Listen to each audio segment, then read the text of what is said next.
오늘 말씀 가운데 주의 은혜가 넘치시길 축원합니다. 우리가 창세기 28장 야곱의 축복을 대할 때마다 항상 하나님의 은혜를 바라보게 됩니다.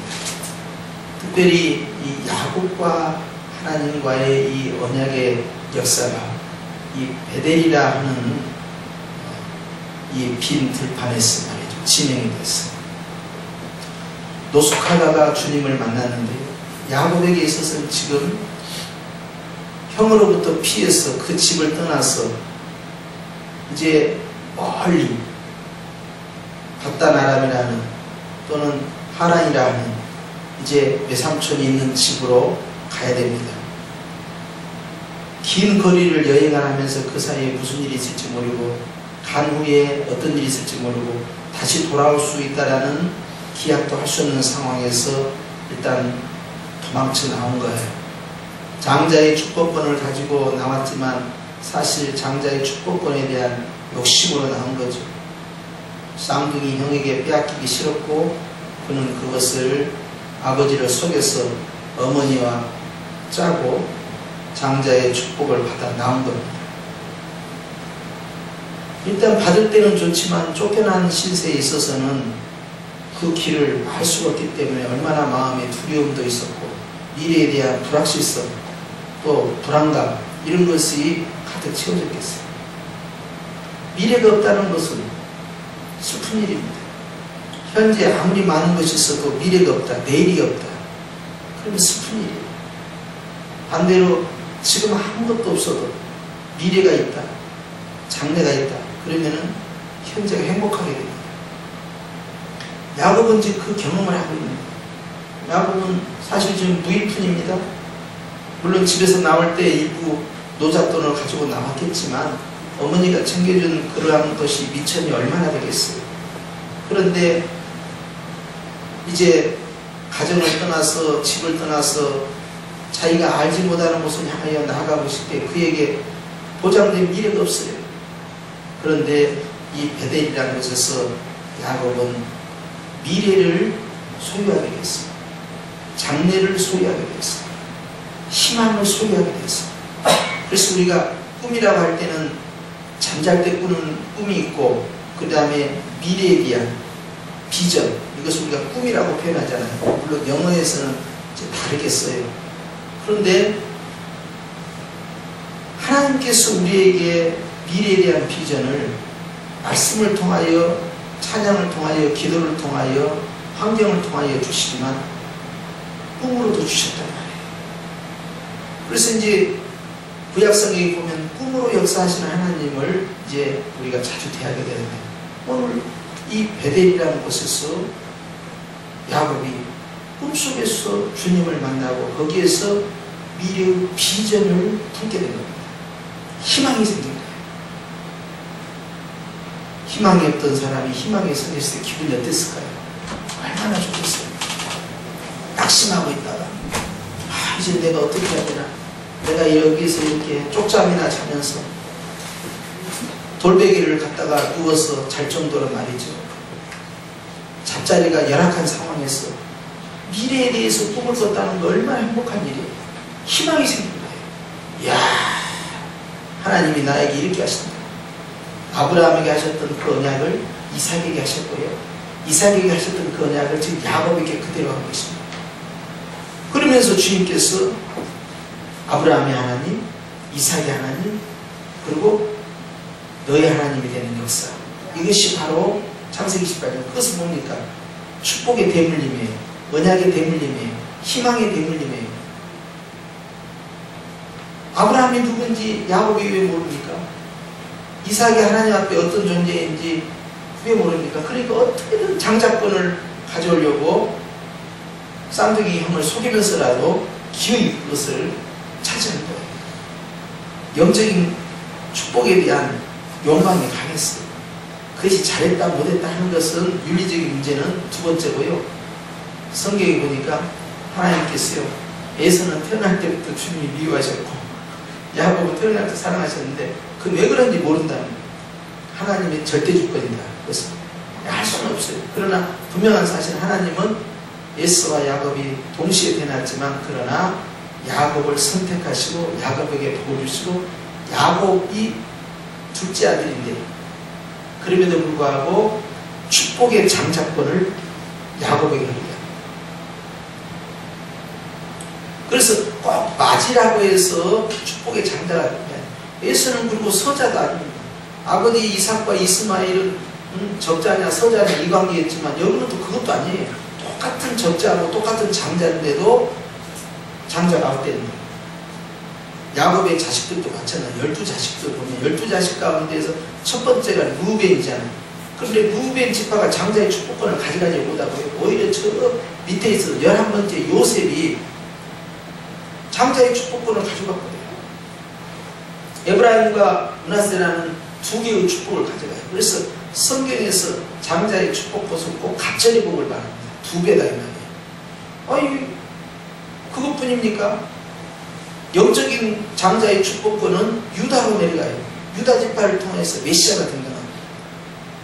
다윗도 마찬가지예요. 다윗도 위에 형부터 7제까지 있는데 아니 이 막내가 축복권을 가지고 내려간 거예요. 솔로몬도 첫째가 아닙니다. 막둥이에요. 그나마 또 서자입니다. 그런데 축복권이 그리 내려간 거예요. 우리가 생각하는 것처럼 꼭 혈통의 장자권만이 인정된 게 아니더라고요. 그런데 야곱 같은 경우도 주님께서 야곱의 장꾀가 옳다 그르다를 말하는 게 아닙니다. 어찌됐든 야곱이 축복을 아버지로부터 받아가지고 나왔는데 속에서 그런데 하나님께서 지금 누구 편을 들어주고 계시느냐 하니까 야곱 편을 들어주죠. 누구나 봐도 야곱이 아주 못된 놈이다 말이야. 아버지를 속이고 형을 속이고 말이야. 이럴 수가 있느냐 말이야. 이렇게 비난하게 마땅하잖아요. 이게 욕심도 많고 말이야.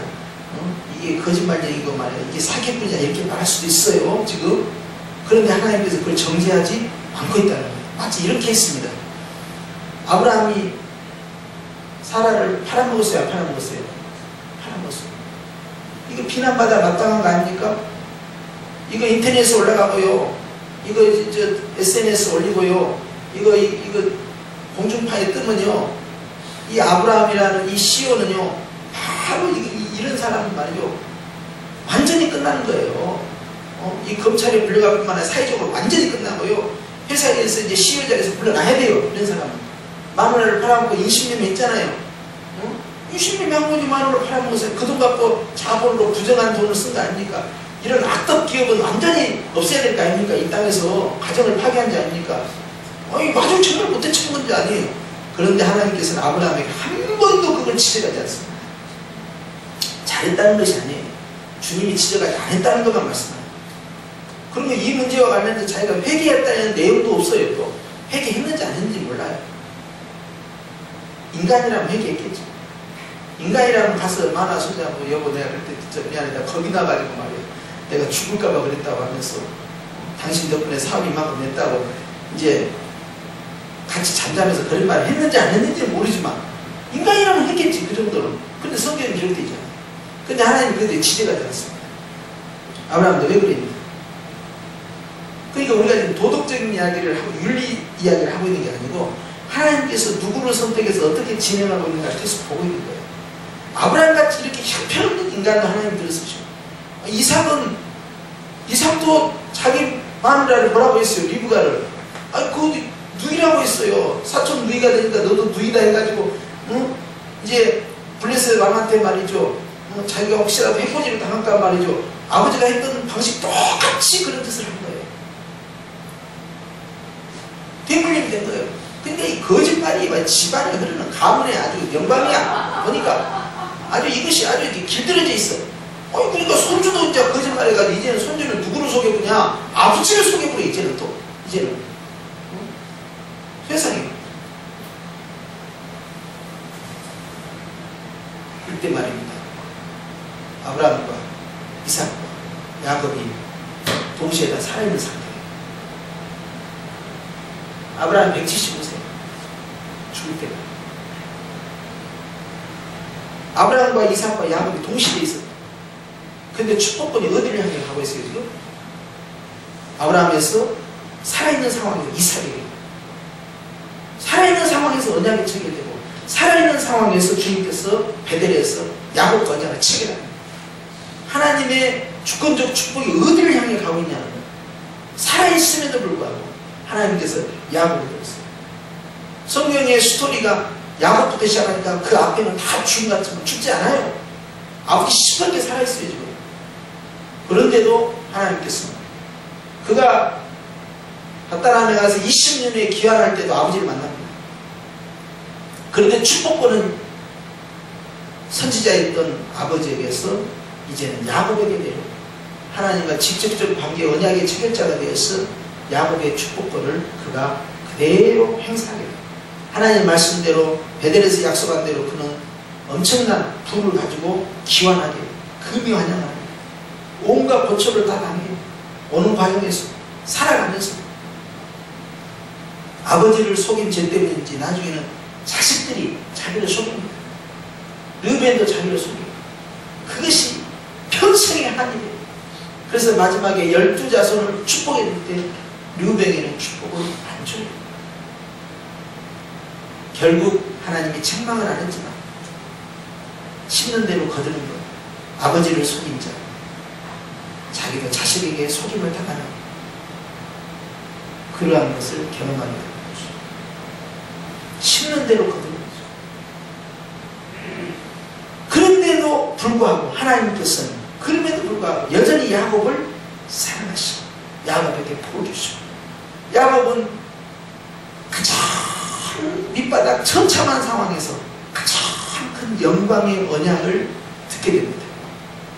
그가 잘 나가고 있을 때 하나님께서 너 이렇게 주겠다 약속한 게 아니에요.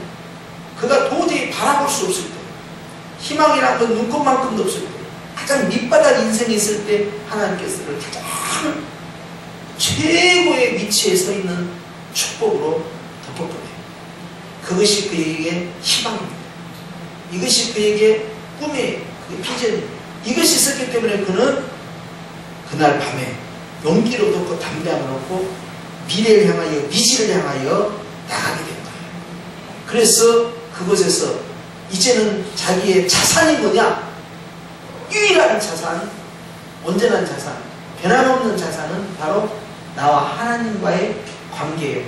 하나님이 나에게 주신 그 베델에서의 언약, 약속, 그것만이 나의 자산이에요. 그거 붙잡고 사는 거예요. 다른 건 자본이 없어요. 투자할 초기 자본도 없어요. 미천 자체도 없어요. 어디에서 융자에서 자기 기본 자산을 형성해서 투자할 수 없는 구조예요. 그렇기 때문에 도박 같은 짓을 하고 합니다. 삼촌이요, 여기 있는 양들 가운데서 얼룩얼룩하고 시커멓고 하는 이런 것들만 다 나에게 주세요. 그 대신 지금 여기 있는 얼룩얼룩한 것들 다 데리고 가시고요, 여기 하얀 것들만 놔줘가지고 혹시 그런 거 나오면 나에게 그 품삯이라도 주시옵소서. 그러니까 양을 키운 사람은 한 거예요. 하얀 것들끼리 우성과 우성이 만나고 열성이 나올 수가 없어. 그러니까 생각해, 이게 바보구나. 하얀 것들끼리 있어갖고 교배를 해서 어떻게 얼룩얼룩하고 시커먼 것이 나올 수가 있겠느냐. 나온다 하더라도 얼마나 나오겠냐 하고는 그 첨을 돌려야 그것은 정확한 판단이에요. 그런데 하나님께서 야곱의 기도를 들으시고 하얀 양들이 와서 물 먹으러 올 때마다 십분나무를 까가지고 껍질을 까가지고 얼룩얼룩하게 껍질을 만들었고 요거 쳐다봐라, 요거 쳐다봐라, 요거 쳐다봐라. 그러면 양들은 금시야 쳐다보기 뭘 쳐다봐. 지가 쳐다보라고 해서 또 내 주인님 하고 쳐다보고 그런 게 어디가 있어. 그런데 지 믿음대로 되는 거예요. 주여 믿음대로 신가이다. 그러고는 탁 나무까지 세워놓고 여기 나 잡아봐라 하는 것처럼 여기 쳐다봐라, 여기 쳐다봐라. 양들이 그게 보거든요. 그런데 어찌된 일인지 그 마음에 말 같지도 않는 그런 미신적 방법을 써가지고 말이지, 양들을 그 물을 먹는 자리에서 나를 이제 교미하게 만들어요. 그런데 이게 웬일? 새끼를 낳고 나면 까먹고, 새끼를 낳고 나면 얼룩얼룩한 거, 이런 것들만 막 나오기 시작한 거. 이제는 당연히 나와야 할 흰색은 희귀종이 되는 거예요. 이런 일이 일어나기 시작하니까 이제 얼마나 양들이 많아졌겠어요. 그런데다가 얼룩말룩 한 것들끼리 또 교배를 해봐요. 그러면 금방 얼룩말룩 한 것이 또 나와버리고 그렇게 해서 큰 거부가 돼가는 겁니다. 하나님이 말도 안 되는 일들을 통해서 아무것도 없는 빈손으로 온 이 야곱에게 기적을 일으켜서 그의 손에 물건을 부어주기 시작합니다. 그래서 아브라함이나 이삭이나 야곱이나 다 사업가예요. 비즈니스입니다. 이 사람들 다 CEO들이에요. 목회자가 아니에요. 전문 목회 사역자가 아닙니다. 제사장이 아니란 말이에요. 철저히 사업하는 사람들. 그러면서 하나님과의 열려있는 사람. 즉 선지자이면서 사업가. 사업가이면서 선자의 관하는 거예요. 철저히 장사하는 사람들. 이삭 같은 경우는 심지어 농사까지 했어요. 농사를 했는데 하나님께서 100배의 축복을 주셨다라고 기록되어 있어요. 그러니까 하나님이 막 부으려고 작정을 하시니까 말이죠. 막 물건을 막 사정없이 그렇게 다 성공한 시기거든요. 그것이 아브라함과 이삭과 야곱. 물건의 조상들이죠. 그들이 그 물건이 어디서 시작됐어요? 다 빈손에 시작한 겁니다. 누가 시작했어요? 하나님께서 하신 거예요. 그들의 기본 자산은 주님과의 약속이요, 바로 주님과의 관계예요. 여기서 출발. 꿈이 생긴 거지. 하나님이 이런 약속을 나에게 주셨다. 그 말씀을 붙잡고 나갑니다. 오늘 야곱이 바로 그 꿈을 가지고 나갑니다. 그야 밤중에 만났던 그 놀라운 환상, 그의 평생에 있어서 잊을 수 없는 것이고 야곱의 전생에 있어서 가장 강력한 주님과의 경험이에요. 이보다 더 강력한 경험이 없어요. 그래서 우리는 창세기 28장을 야곱과의 언약이다라고 제목을 붙였죠. 그리고 그가 하나님 앞에 이 꿈에 감격해가지고 꿈에서 깨어나서는 자기가 베고 있던 돌을 확 세워서 봐요. 여행자가 가지고 있는 필수품, 정말 이것을 보유하고 소유해야만이 다쳤을 때나 말이죠, 또 어려울 때 사용해야 할 그 기름을 거기다 갖다 부어버리는 사정없이 어려운 결단입니다. 이게 노잣돈과 같은 것이 다 쏟아 부어지는 거예요. 그 귀한 기름을 다 붓고 이것이 하나님의 선입니다. 기름을 갖다 돌에다 부고 그러고는 이름을 자기가 바꾼 거예요. 무슨데 이제부터 베델이다. 하나님의 집이라는 거예요. 하나님의 집이다. 그러고 하나님께 약속을 하고 주님의 그 말씀대로 이루어지면 이렇게 나옵니다. 이 말은 의역을 하자면요, 하나님의 말씀대로 제가 이루어질 겁니다. 이 뜻이에요. 그러면 제가 해야 할 일이 있습니다. 그것은요, 제가 반드시 돌아와서 10분의 1을 드리겠다. 이 말은요, 그렇게 이루어지면 11조를 드리겠나이다 라고 조건들을 건 게 아니고, 의역은 그거예요. 하나님의 말씀대로 반드시 이루어질 것입니다. 그렇다면 저는 주님 앞에서 10의 1조로서 주께 감사하겠나이다. 이걸 지금 고백하는 거예요. 아니, 아무것도 없는 사람. 근데 그게 중요해요. 사람은요, 성공한 다음에 하나님 앞에 잘하겠습니다 한 사람은 안 돼요. 어려울 때 정말 뼈에 사무치게 약속을 해요. 그래서 어린아이들, 주일학교 아이들, 자녀들, 또 이제 사회 초년생들 막 시작할 때 철저히 11조를 시키고 철저히 하나님과의 관계를 강조해 줘야 돼요. 그것이 약하잖아요. 배우려고 뜯다서는 주님 잊어봅니다.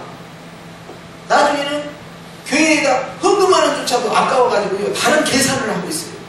내가 얼마나 받았냐를 생각하는 것보다 내가 하나님께 드리는 이것이 아깝기 시작한 거야. 믿음이 깨져버리죠. 그렇기 때문에 철저히 어렸을 때 신앙, 초기의 신앙, 시작할 때 신앙이 대단히 중요합니다. 이것을 완전히 각인시켜서 하나님 앞에서 내가 주님 주시는 그 축복에 따라 어떤 반응을 보일 것이냐 훈련을 시켜야 돼요. 10의 1조가 아까울 정도면요, 그 다음 단계를 진행할 수도 없어요. 10의 1조는 우습게 알아야 그 나머지 10의 9를 가지고 하나님을 위해서 어떻게 쓸 것이냐를 고민하는데, 10의 1조를 갖고 스트레스를 받기 시작하면 그 다음에 무슨 일을 하겠습니까? 희망이 생긴 야곱에게는 10의 1이라는 것은요, 하나님 앞에 큰 상징이에요. 자기는 봤거든, 들었거든요. 10의 1조를 한 사람은 다른 사람이 아니고 아브라함이었어요. 아브라함이 소돔과 고모라 왕을 건져오면서 멜기세덱을 만났을 때 아비도 없고 어미도 없고 어디서 왔는지 알 수도 없는 시작도 없고 끝도 없는 멜기세덱을 본단 말이에요. 평강의 왕이다. 하나님과 방불한 자로, 그렇게 히브리서에는 기록되어 있어요. 이게 굉장히 독특한 제사장이에요. 신비의 존재죠, 멜기세덱이. 예수 그리스도께는 멜기세덱의 반차를 따라 오셨다 했는데, 이 멜기세덱 앞에서 자기가 취한 그 전리품의 10분의 1을 딱 넣어요. 그것이 10의 1조가 계기가 됐는데, 10의 1조가 단순히 산술적으로 10개 가운데 한 개라는 뜻이 아니에요. 하나님이 나에게 주신 것에 대한 감사의 표를 주님 앞에 10분의 1로 표현한 것 뿐이에요. 이게 처음부터 산술적으로 다 끊어버린 거 아닙니다. 10분의 1은 하나님 거, 나머지 내 거, 그런 개념이 아니었어요. 하나님이 나에게 주신 걸 내가 감사하는 표로 10분의 1을 띄었을 뿐이야. 그런데 그것을 이삭이 모르겠어요. 그것을 야곱이 모르겠어요. 하나님께서 이와 같은 기적을 일으켜주시면 제가 하나님이 나에게 주셨다는 것을 감사함으로 제가 감사를 어떻게 표현해요? 10분의 1로 표현하겠다. 10분의 1로 툭 떼서 내 감사를 주께 드리겠네. 이렇게 된 거예요. 그런데 이것이 이제 시내산에 가가지고요, 모세를 통해서는 10분의 1이 의무조항으로 들어가 버립니다. 그것은 뭐예요? 감사, 하나님 앞에 감사하는 것, 하나님 나에게 대한 축복에 대한 감사하는 것. 이것은 이제는 여러분의 선택이 아니고 여러분이 이제는 의무적으로 해야 될 필수사항입니다. 이렇게 선포한 거예요. 왜? 여러분들은 어디를 건너왔으니까? 홍해를 건너왔기 때문에. 여러분들은 출애굽에서 바로로부터 벗어나서 바다를 건너오지 않았습니까? 여러분들은 구원받았습니다. 해방됐습니다. 자유했습니다. 그리고 여러분이 나올 때 얼마나 많은 금은 부화를 다 싸들고 나왔어요. 그날 밤중에, 6월절 밤중에 새벽에 나올 때요, 애굽 사람들로부터 온갖 금은 부화를 다 얻어갖고 나왔어요. 그러니까 금이고 부하고 유대인들은 다 필요 없는 거야. 이 애굽 사람들은 다 유대인에게 다 주는 거예요. 빨리빨리 제발 나가. 니들가 있다면 우리가 다 죽여주겠다. 그러니까 초태생을 다 죽이고 장자를 다 쳐 죽이니까 놀래가지고 그냥 다 줘버린 거예요. 아이고 가득가득 싣고 온 거예요. 그거. 그런 건 하나님 앞에서 10의 1조가 선포된 겁니다. 구원받은 백성들이여, 은혜를 입은 백성들이여, 출애굽이라는 이 축복을 받은 자들이여, 이제는 하나님께 드리는 감사는 여러분의 의무다. 그 의무를 뭘로, 물질로 표현할 것이냐? 10의 1조다. 그래서 그 다음부터 이 모든 것이 주께서 나에게 주셨나이다라는 감사의 고백으로 주께 드리는 건데, 그 양을 딱 일률적으로 정해버린 거예요. 10분의 1. 그렇게 해서 아브라함이 했던, 야곱이 했던, 그리고 자기 믿음의 조상이 했던 그대로 유대인들이 적용해서 계시로 받아서 딱 성문법으로 만든 거예요. 10분의 1이다. 반드시 하나님께 드려라. 이렇게 된 겁니다. 이게. 감사의 의무입니다. 하나님 모든 걸 나에게 주셨다라는 표현입니다. 다시 본문으로 돌아가면 야곱에게 희망이 생겼네요. 얼마나 감사한지 몰라요. 이제 아무것도 없어요. 가진 것은 목동아리 하나밖에 없어요. 그런데도 희망이 생겨요. 결국 거기에 가가지고 20년 동안 나일과 레아를 만나서 결혼을 하지만 차가살을 하면서 온갖 구박을 다 받고 삽니다. 같은 동포가 말이죠, 더 무섭다고. 아이 세상에 외삼촌이 그렇게까지 말이 힘들게 할 줄 몰랐지. 속이는 것은 내 사고, 아이 고생은 다 시키고 품삯도 주지도 않고 그렇게 처가살을 시키는 거예요. 할 말이 없지. 왜? 자기도 아버지를 속였으니까. 자기도 속임을 당하는 거예요. 자기가 부모를 속였으니까 자식도 나를 또 속이는 거예요. 속이는 자는 속임을 또 받는 거예요. 싫은 대로 받아. 누구를 원망하겠어. 하나님만 붙잡고 의지할 뿐이야. 주여, 나 같은 못난 이를 붙잡아 주셔서 감사합니다. 언약의 말씀 베델의 약속만을 붙잡고 그가 끝까지 가는 거예요. 바로 베델의 하나님, 나의 하나님 하면서 가는 거예요. 하나님께서 이 야곱을 들었은 겁니다.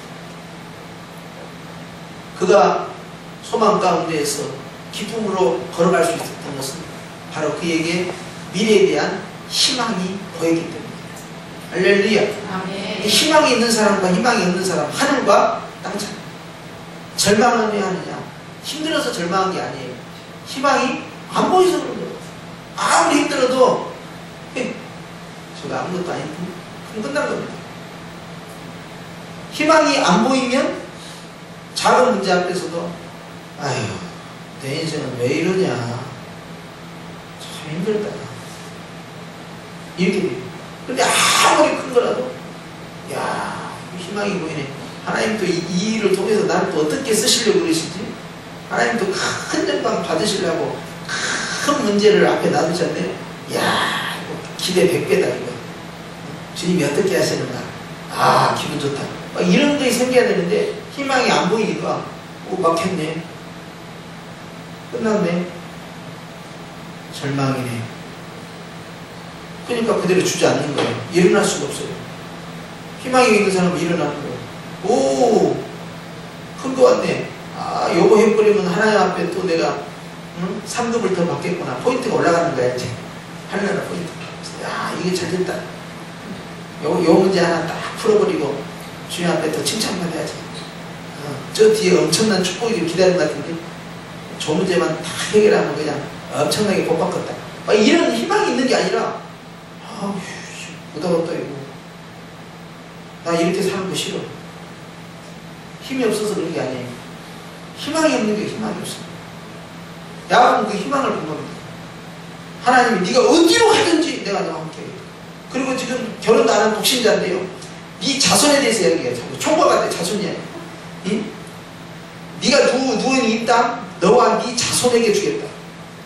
네 자손이 얼마나 많으면 땅에 티끌같이 많겠다. 동서남북에 핀만하겠다. 응? 땅의 모든 족속이 너와 내 자손이야의 복을 얻으리라. 아브라함이 받은 거 아니야? 너는 축복의 통로가 돼. 복이 근원이 되라 했잖아요. 근데 이것을 지금 야곱이 그대로 받고 있는 거예요. 땅의 모든 족속이 너와 내 자손 때문에 복을 받는 거예요. 누구로 가르쳐요? 아, 예수님이지 누구요? 자손이 뭐 딴 자손이 아니요. 예수님을 통하여서 우리가 온 민족이 복을 받는 거 아니에요. 내가 너와 함께 있어. 네가 어디로 가든지 너를 지키며 그랬어. 그러니까 어디로 가는 것이 이제 두렵지 않아. 아이 저기로 가야 될까 말야 될까. 그거 상관없어. 어디로 가든지 주님이 함께 한다고 그랬지. 주님이 가라는 대로 가라 그 말이 아니에요. 내가 어디로 가든지 주님이 나와 함께 한다는 거예요. 얼마나 역동적입니까? 그리고 너를 이끌어 이 땅으로 돌아오게 하겠다. 결국 하나님 앞에 기도하고 하란에서 다시 가나안 땅으로 들어오게 되고요. 오면서 형 때문에 그 두려움 때문에 말이죠. 압박강에서 말이죠. 밤을 새면서 천사와 씨름하던 그 스토리 우리가 알잖아요. 그러면서 한도표가 앉아 꺾이고 그렇게 절룩거리면서 결국 이제 이 가나안 땅으로 입성을 했고 거기에 살다가 그가 말년에 가서 말이죠. 자녀들이 속고 속이는 일이 생겨가지고 결국은 요셉이 애굽으로 팔려가고 말이죠. 정말 하나님 앞에서 깊은 노년에 마음의 상처가 있었어요. 자식이 죽은 것 때문에. 그런데 죽지 않았다는 사실을 나중에 알게 되죠. 그가 베냐민이 거기 인질로 애굽 총리에게 잡혔다고 했을 때 그만큼 절망에 빠졌어요. 나이가 많으니까. 그런데 하나님께서 계시를 내립니다. 애굽으로 내려가는 것이 나의 뜻이다. 언제는 이 땅을 다 주신다며요. 이 땅을 주신다며요.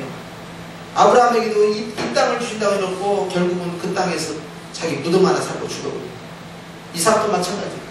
야곱도 마찬가지예요. 야곱은 아예 거기서 죽지도 못해. 가라는 거예요. 하나님 분명히 이 땅 나와 내 자손에게 준다고 안 했습니까? 그런데 왜 이제 와서 가라고 합니까? 따지지 않았어요. 그게 주의 뜻입니까? 그럼 그냥 간 거야. 이해할 수 없어. 하나님의 뜻은. 그래서 거기서 죽은 거예요. 거기서 죽었는데 거기서 장사는 다시 가나안 땅에서 묻히는 거예요. 그리고 하나님의 말씀대로 그와 그의 자손에게 그 땅을 주고 그와 그 자손을 통해서 온 열방의 복의 통로를 만든 거예요. 예수님입니다. 이 일을 하시는데 하나님의 그 놀라운 구원 계획을 야곱은 다 알 수가 없어요. 하나님의 그 놀라운 것을 우리는 지금 다 몰라요. 아는 것 같아요. 그런데 하나님께서 그 일을 하신 거예요. 그래서 거기서 애굽에서 죽습니다. 이방에서 객지에서 죽는 거예요. 그런데 그것이 주의 뜻이었다는 거 아니에요. 갔을 때 바로 앞에서 있잖아요. 네 나이가 몇이냐? 내가 130입니다. 그러나 내가 험악한 세월을 살았나이다. 자기 인생을 한마디로 말하면 험악한. 이게 130이 많다는 뜻이 아니에요. 당시 자기 할아버지가 175세 살았기 때문에 자기가 말이죠. 133년 갖고 많다고 말할 수 없습니다. 그러나 그가 130년 사는 동안 너무너무 힘든 삶을 살았다. 그러나 하나님께서 그가 도덕적으로 윤리적으로 문제가 있고 그가 가정 안에서도 자녀를 편애하고 그렇게 하면서 자녀 교육에 있어서 약점을 드리는 것도 사실이지만 그럼에도 불구하고 하나님께서는 여전히 야곱의 하나님. 그래서 믿음의 3조상 가운데 딱 당당히 들어가잖아요. 말씀을 맺겠습니다. 야곱이 절망의 늪에서 누워있다가 그가 벌떡 일어나서 희망으로 기둥을 세우고 기름을 붓고 힘차게 미래를 향하여 약진할 수 있었던 것은 그가 꿈속에서 주님을 만났고 주의 말씀을 통해서 희망을 얻었기 때문입니다. 우리는 야곱처럼 꿈을 통해서 희망을 얻는 것이 아니라 예수님을 통해서 희망을 얻고 66권 말씀을 통해서 희망을 얻는 것이고 우리는 이미 이 희망을 다 소유한 자예요. 야곱이 소유한 것보다 비교할 수 없는 엄청난 축복을 66권의 모든 축복이 예수님 안에서 나에게 이미 시작되었고 완성을 향하여 가고 있는 것입니다. 그렇기 때문에 우리에게 절망이라는 것은 절대로 존재할 수 없다는 것입니다. 그렇기 때문에 우리는 절망과 싸워야 됩니다. 그것은 우리의 적이에요. 희망은 당연히 우리 속에 존재할 것이에요. 내 마음의 성전 가운데 주의 희망이 나를 더 힘차게 끌고 가는 거예요. 무엇 때문에? 약속하신 말씀이죠. 좀 더 노골적으로 말씀드리면 예수 그리스도라는 희망 때문에 우리는 앞을 향해 가고 세상 끝날까지 내가 너희와 항상 함께하리라. 어느 곳 가든 내가 너와 함께하겠다. 에녹과 함께 하시던 하나님, 아브라함과 이삭과 야곱과 함께 하던 하나님, 나와 함께 하신 하나님. 세상 끝날까지 어느 곳에 있든지 나와 함께 하신 하나님, 어느 곳에 가든지 주님이 나의 보호자가 되시는 거예요. 할렐루야. 그리고 하늘의 영권과 이 땅의 물권과 인권을 하나님께서 예수 그리스도 안에서 우리에게 보여주시는 것입니다. 문제는 나와 주님과의 관계에서 결정되는 거예요. 그렇기 때문에 하나님과의 나와의 관계가 어떠하냐에 따라서 결국 교회는 건강해지고 건강해지지 않은 거가 결정되는 첫째 우선순위. 그리고 이 영권 안에서 이 축복권 안에서 우리는 아름다운 교회 공동체를 형성하면서 이제 미래를 향하여서 전진해 가는 것입니다. 그것이 바로 두 번째 관계입니다. 우리와 우리의 관계예요. 이 두 가지 관계 속에서 우리는 이제 저 세상을 향하여, 저 미래를 향하여, 저 미지를 향하여 어떻게 살 것이냐라는 세상과의 관계, 세 번째 관계가 등장합니다. 그것이 내가 어떻게 살 것이냐예요. 하나님 앞에서 내가 어떻게 살 것이냐, 성도와 성도 간에 내가 어떻게 살 것이냐, 그리고 나와 저 미래 앞에서, 나와 이 세상 앞에서 나는 어떤 모습으로 살 것이냐가 결정됩니다. 이걸 통해서 이제 우리는 행진을 하는 겁니다. 오늘 야곱이 희망의 꿈을 가지고 새벽에 일어나서 이 돌베개에 기름을 붓는 거죠. 돌베개는 뭡니까? 자기가 장거 아닙니까? 장거. 우리는 돌베개에다 기름 부을 거 없어요. 우리는 머리에다 기름 부으면 돼요. 손 올려봐요. 자기 머리에다 기름 부어. 아니, 돌베개에다 기름 부어. 여기다 무슨 기름을 부어야겠어요? 성령의 기름을 부어야 되고, 또 야곱에게 있어서 그 기름이라는 것은 자기의 노잣돈입니다. 자기가 가지고 있는 말이죠. 여행자에게 있어서는 없어서는 안 될 필수 귀중품이에요. 그걸 갖다가 부어버린 거예요. 여러분, 우리는 우리 삶에 있어서 가장 귀한 것이 뭐냐면 마음이에요. 우리의 마음을 주님께 쏟아버려야 돼요. 붓는다, 쏟아버린다 하면 할렐루야. 그래서 머리 붙잡고 기도해서 엉뚱한 생각, 엉뚱한 마음, 절망의 마음, 절망의 생각, 이런 것들이 이리 들어오지 못하도록 오히려 여기 뭘 부어버려야 되냐? 희망을 부어버려요. 감사를 부어버려요. 미래에 대한 긍정적인 하나님의 언약을 갖다 상기할 수 있는 그런 것을 기억할 수 있는 그런 은혜의 기름을 부어버려야 돼요. 할렐루야. 그런 밤이 되시길 축원합니다. 그렇기 때문에 머리를 주님 앞에 드리는 거죠. 그래서 그냥 누워져 있던 생각을 팍팍 세우고 절망했던 삶을 바닥 세우고 희망을 얻는 그것이. 그래서 야곱의 축복권이 아주 강력합니다. 이게. 그래서 아브라함의 축복권, 이삭의 축복권, 이 야곱의 축복권, 이거 말할 수 없는 축복권입니다. 특히 아브라함 같은 경우는 하나님 앞에 복의 통로로서 선포가 되어서 큰 거부가 됐잖아요. 그런데 이삭 같은 경우는 100배의 축복을 받았잖아요. 야곱은요 11조의 축복을 받았어요. 11조. 근데 이 11조라는 것이 웃기는 것이요, 여러분 10만원에 11조도 있고 100만원에 11조도 있고 1000만원에 11조도 있고요. 이것은 금액이 제한되지 않는다는 데 문제가 있어요. 그러니까 자기 믿음이 불량에 따라 하나님께서 그 물건을 역사하는 것이고, 하나님이 그와 같이 복을 내려주신 이유가 뭐겠냐고. 주님께서 야곱을 그렇게 높여주시고 복을 주신 이유가 뭐겠냐고요. 그에게 희망을 주신 이유가 뭐겠냐는 거예요. 그로 하여금 너와 네 자손으로 하여금 모든 민족이 복을 받게 하리라. 세계 선교 비전 아니고 뭡니까? 영원 구원 사회가 아닙니까? 인류를 향한 우리 주님의 뜻 아닙니까? 수많은 피조물이 있어요. 우리 태양계 안에도 얼마나 많은 행성과 위성이 있고, 우리 은하계 안에도 얼마나 많이 있고, 은하계 같은 은하계가 우주에는 뭐 수천 억만 개가 있다면서요. 아니 뭐 비교할 수 없이 많대요. 그런데 그게 다 중요한 게 아닙니다. 그 가운데서도 이 지구고요, 이 지구 가운데서도 주님께서요 바로 사람, 하나님 형상을 지음받은 사람에게 주님은 주목하고 있는 거예요. 뭐 사자나 코끼리 보고 야 너는 내 형상으로 창조함을 받은 자요, 내가 너에게 복을 주야, 그런 말씀 안 했어요. 공룡이 키가 크다고 해서 공룡 보고 야 네가 말이야 피조물의 으뜸이기 때문에 네가 온 세상을 다스려, 그렇게 말씀해요. 사람을 만드시고 사람에게 생기를 부으셔서 생명이 되게 하시고, 하나님께서 사람을 통하여서 온 땅을 다스리고 정복하도록 축복해 주신 거예요. 그것이 하나님 형상으로 창조를 받은 인간의 존엄성이에요. 그런데 예수 그리스도가 피가 흐르기 때문에 이제는 말할 수 없는 존귀한 자가 된 겁니다. 그래서 우리에게 주님께서 물권을 주셔가지고, 물권을 가지고 주님께 세계선교의 비전, 온 민족을 향한 열방에 향한 비전을 주셨는데, 그것이 바로 꿈을 주신 이유고 축복을 주신 이유예요. 그런데 아셔야 할 것이요, 전부 이 물권 싸움입니다. 물권 싸움. 마귀가 에덴 동산에서 뭘로 시험했어요? 먹는 것 갖고 시험했어요. 먹는 것. 물권 싸움입니다. 나중에 예수님을 광야에서 3번 시험할 때, 광야에서 사단이 예수님에게 유혹하는 첫 마디가 뭐였어요? 이 돌을 떡이 되게 하랍니다. 떡. 먹는 거예요. 먹는 걸로 시험합니다. 물권 싸움이에요. 그 다음에 가서는 뭐라고 했어요? 온 천하 만물을 보여주면서 이 녀석이 하는 이야기를 들고 오라 이 말이에요. 이 모든 것은 다 내게 준 것인데, 내 것인데, 내게 준 것인데, 내가 마음에 든 자에게 주겠다. 나에게 절을 해라, 이렇게 하는 거예요. 그러니까 원래는 이게 전부 다 이게 아담 겁니다. 아담의 타락을 인해서 그 물건을 빼앗긴 거예요. 왕권, 재산권, 선자권, 피조세계 통치권이 상실된 거예요. 그걸 누가 도둑질해 갔느냐? 마귀가 도둑질한 겁니다. 자기 거라고, 자기 거. 이젠 내 것이다. 내가 원하는 자에게 주겠다. 그런 거예요. 감히 예수님 앞에 그런 거예요. 근데 절을 해라.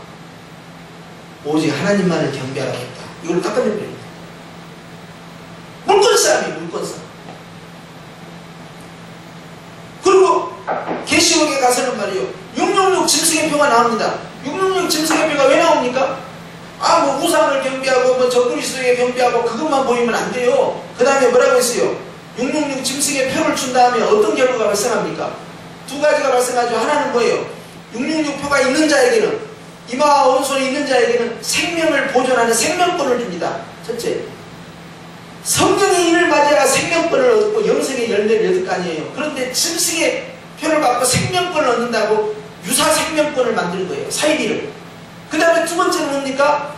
이걸 가지고 사업할 수 있는, 매매할 수 있는 비즈니스 라이센스를 만들어가지고요, 사업권을 딱 주는 거예요. 먹고 사는 문제를 해결해 주겠다는 거예요. 생명이 보존되고 말입니다. 먹고 사는 문제가 해결된다니까요.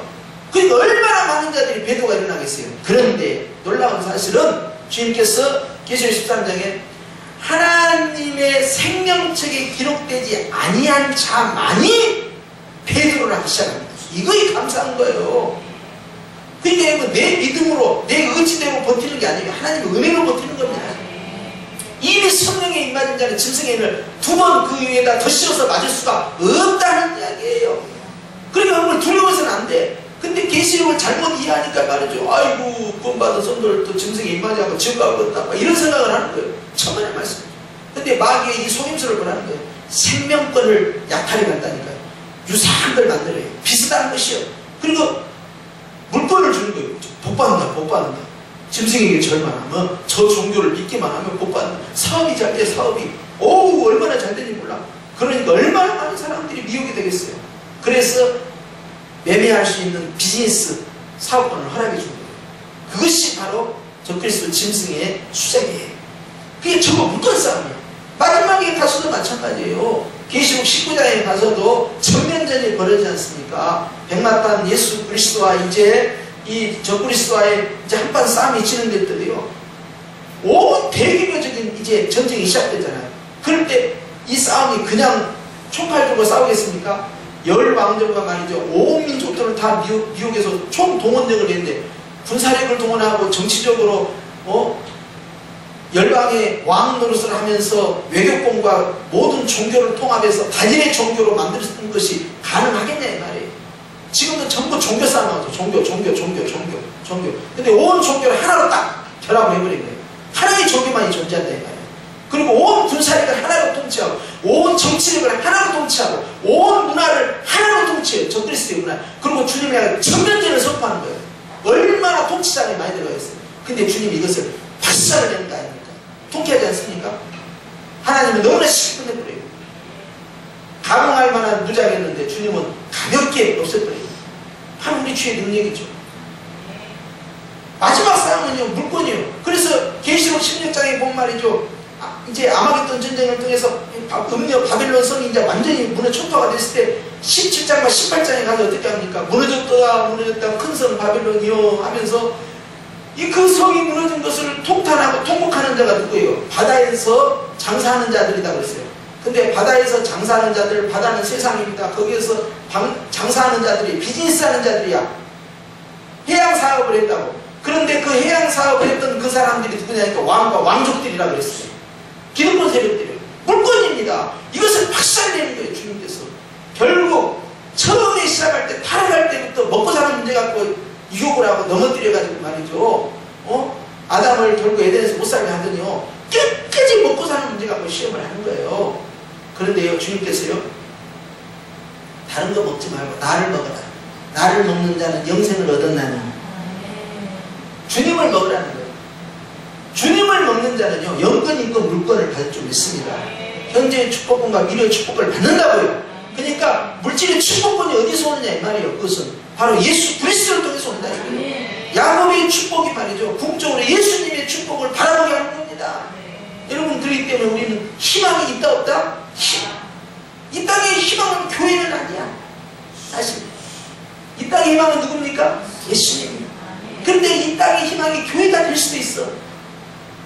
다음과 같은 조건이라 교회가 오직 예수님만을 나의 희망으로 삼을 때 이 땅의 교회는 이 땅의 희망이 될 수 있다. 할렐루야. 그래서 교회는 희망이 있다라고 말할 수 있어요.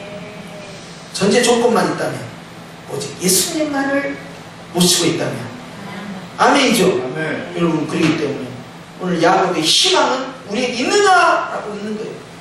있으면 주님께서 영적인 축복만 아니라 육적인 축복까지 약속해 주신다 이 말이에요. 할렐루야. 그렇기 때문에 물권은 바로 주님으로부터 오는 겁니다. 그리고 예수님께서 이런 위대한 말씀 하셨어요. 마태복음 이제 28장에 18절에 가면 주님께서 하늘과 땅의 모든 권세를 내게 주셨습니다. 이게 얼마나 통쾌한 선포입니까? 아니, 마태복음 4장에서는 이 사단이라는 녀석이 말이죠. 천하만국을 보여주면 이거 다 내게 주신 것이니 내가 마음에 드는 자에 주겠다. 이따위 소리했는데 주님께서 하늘과 땅의 모든 것을 내게 주셨으니 선포해버린 거예요.